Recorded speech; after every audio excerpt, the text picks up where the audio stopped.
مولانا ابراہیم سعید کے بیانات کے لیے ابراہیم سعید آفیشل کو سبسکرائب کریں۔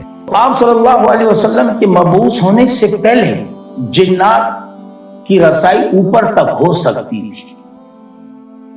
وہ چوری چپکے سے جا کے وہاں ملائک کی گفتگو، فرشتوں کی گفتگو سن لیا کرتے تھے، اور پھر اسی گفتگو میں کچھ اپنی طرف سے مرچ مسالہ لگا کے زمین پر آ کر کاہن نجومیوں وغیرہ کو بتا دیا کرتے تھے۔ تو پھر یہ جو کاہن وغیرہ ہوتے ہیں نا، نجومی وغیرہ، وہ اپنی طرف سے اور مسالہ لگا دیتے۔ لیکن جب اللہ نے محمد مصطفیٰ صلی اللہ علیہ وسلم کو مبعوث ہونے کا ارادہ فرمایا تو آسمان کی سیکورٹی جو ہے نا وہ سخت کر دی۔ اب ان کا اوپر جانا مشکل ہو گیا۔ اگر کوئی بھی جانے کی کوشش کرے تو شہاب انصار کے پیچھے لگ جاتا۔ سارے پریشان ہو گئے، جی یہ کیا معاملہ ہو رہا ہے۔ اپنے بڑے کے پاس آ گئے، ابلیس کے پاس، کہ جی کچھ سمجھ میں نہیں آ رہا۔ پہلے تو اوپر تک کچھ نہ کچھ رسائی ہو جاتی تھی، چوری چپکے سے کچھ نہ کچھ باتیں چوری چپکے سے ہم سن لیا کرتے تھے، پھر انہی باتوں میں سے کچھ مرچ مسالہ ہم لگا دیتے، کچھ زمین پر بیٹھے ہوئے جو کاہن نجومی وغیرہ وہ اپنی طرف سے مسالہ لگا دیتے ہیں۔ اب تو اوپر جانے کا معاملہ ختم ہو رہا ہے، سیکورٹی انتہائی سخت ہو گئی۔ اب ابلیس نے کہا دیکھیں جی یہ جو سختی ہے نا، یہ اس بات کی دلیل ہے کہ کچھ نہ کچھ واقعہ ہوا ہے اور یا ہونے والا ہے، اور یقیناً دو باتیں ہوگی، یا تو اوپر والے نے زمین والوں پر خیر کا ارادہ فرمایا ہے یا ان کے تباہ و برباد ہونے کا ارادہ ہے۔ آپ ذرا جا کے تفتیش کر لو، معلومات حاصل کر لو۔ اب جنات کے انہوں نے مختلف جماعتیں بنا ڈالی، کسی کو مشرق کی طرف، کسی کو مغرب کی طرف، کسی کو ایک طرف، کسی کو دوسری طرف، کہ جائیں جی ذرا معلومات حاصل کریں۔ اب ساری جماعتیں اس معاملے میں لگی ہوئی ہیں کہ آخر ماجرا کیا ہے۔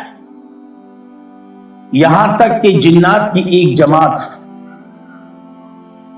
جب وادی یا مقام بطن نخلا پر پہنچے تو صبح کا ٹائم تھا، اور یقیناً آپ صلی اللہ علیہ وسلم اپنے صحابہ کو صبح کی نماز پڑھا رہے ہیں،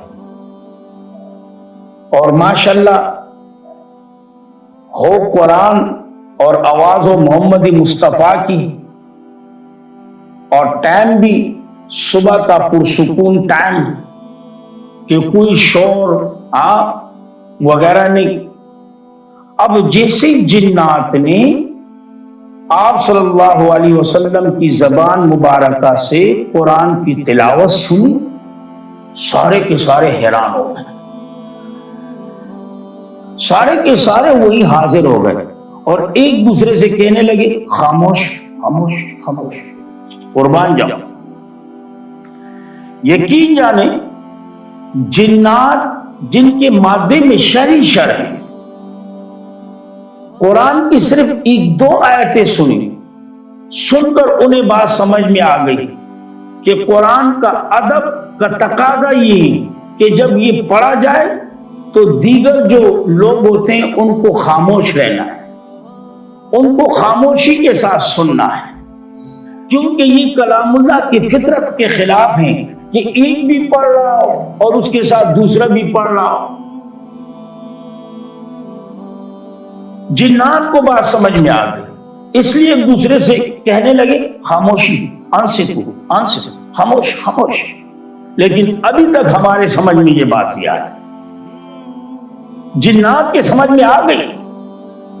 اور یقیناً علماء کرام فرماتے ہیں کہ جنات کا یہ ادب جو تھا نا، ان کے ایمان لانے کا سبب بن گیا، اور یقیناً اسی ادب کی بنیاد پر اللہ نے ان کو ایمان کی توفیق بھی دی اور ساتھ ساتھ قرآن کی دعوت کی توفیق بھی نوازی۔